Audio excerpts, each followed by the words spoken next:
एक महिला भक्त वृंदावन से बिहारी जी लेकर अपने घर आई और तभी बाहर से गोलू घर के अंदर आया और माँ से पूछता है कि माँ, ये कौन है? तो मैया ने बोला, ये भगवान हैं और ये ही हमारे मालिक हैं। अब तो घर में जब भी कोई नई चीज बनती तो सबसे पहले बिहारी जी को भोग लगता। पहले यह सब चीजें गोलू को सबसे पहले मिलती थीं। इससे गोलू बहुत चिढ़ने लगा और मन ही मन ठाकुर जी को कोसने लगा। एक दिन गोलू की माँ काम पर जाते समय बोली, गोलू, यमुना जी से मटके में जल भर कर लाना। जब गोलू पानी भरने के लिए जाने लगा तो जाते जाते बिहारी जी को कहने लगा, खाने के लिए तो सबसे पहले तैयार रहते हो, लेकिन काम तो मुझे ही करना पड़ता है। अगर यहाँ रहना है तो काम करो। कहकर गोलू यमुना जी से जल भरने के लिए चल पड़ा। गोलू जब यमुना जी में जल भरने लगा तो उसने देखा कि यमुना जी के अंदर बिहारी जी विराजमान हैं और कह रहे हैं, ला गोलू, घड़ा हम भर देते हैं। गोलू उनको देखकर हैरान हो गया और बोला, नहीं नहीं, मैं अपने आप भर लूंगा। लेकिन ठाकुर जी ने उसके हाथ से घड़ा ले लिया और भरकर घर ले आए। गोलू घर आकर डर रहा था कि अगर माँ को पता लगा कि मैंने ठाकुर जी से काम करवाया है तो आज मेरी पक्की पिटाई होगी। माँ ने घर आकर बिहारी जी को गीले कपड़ों में देखा तो एकदम से हैरान हो गई और कहने लगी कि गोलू, ये जरूर तेरी शरारत है, जरूर तूने ही इन पर जल डाला है। गोलू ने अपनी माँ को समझाने का बहुत प्रयास किया, लेकिन माँ ने उसको डांट कर चुप करा दिया और ठाकुर जी के भीगे हुए वस्त्रों को बदलने लगी।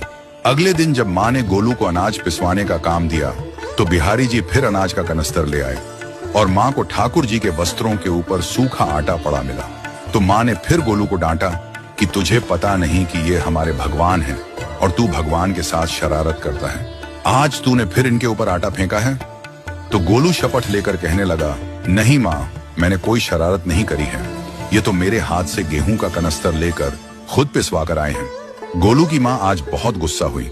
अगले दिन फिर माँ बोली, बेटा गोलू, आज तुम्हारे बाबा बाहर गांव से वापस लौट आएंगे। बस आज का ही काम है, तुम जंगल से थोड़ी लकड़ियां ले आना। गोलू फिर डर गया, कहीं ठाकुर जी फिर मेरे पीछे ना आ जाएं। गोलू ने माँ को बोला कि मैं चला तो जाऊंगा, लेकिन बिहारी जी को समझा लो, वो मेरे पीछे ना आए। उसकी माँ हंसकर बोली, हाँ हाँ समझा दूंगी, तुम जाओ तो सही। गोलू जल्दी जल्दी लकड़ियां लेने जंगल में चला गया और माँ काम पर चली गई। लेकिन उस दिन माँ काम से जल्दी वापस आ गई और देखा बिहारी जी अपनी चौकी पर विराजमान नहीं है। वह तो एकदम से घबरा गई कि कहीं गोलू की शरारत तो नहीं। वह भागी भागी जंगल की तरफ गई। तभी उसने देखा कि गोलू के साथ एक इंसान लकड़ियों को लेकर घर आ रहा है। गोलू की माँ यह देखकर हैरान हो गई कि यह तो बिहारी जी हैं। ये क्या हमारे भगवान हमारा काम कर रहे हैं? इसका अर्थ गोलू ठीक कह रहा था।